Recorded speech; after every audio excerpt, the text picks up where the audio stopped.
Анау тұрған Абайдың суреті ме?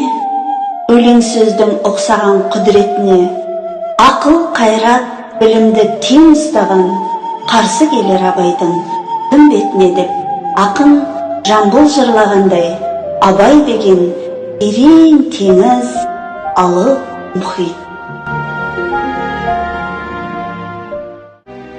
Желсіз түнде жарық, сәулесі суда дірілдеп, ауылдың жаны терең. Қаласы нөмір 49 жалпы орта білім беретін мектебінің 4-д сынып оқушысы Аскербек Мөлдір. Абай Құнанбайұлы. Өлең сөздің патшасы.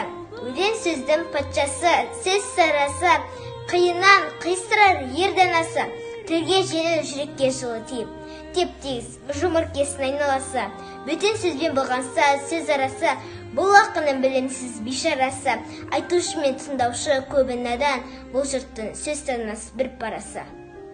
Сенбе жұртқа тұрса да қанша мақтап, әуелетеді ішіне қолық сақтап. Өзіңе сен, өзіңді алып шығар, еңбегіңмен ақылың екі жақтап. Өзіңді сенгіштікпен әуре етпе, құмарпаз боп, мақтанды қуып кетпе.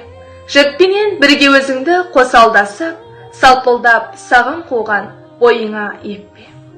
Абай Құнанбаев 31-ші қара сөз.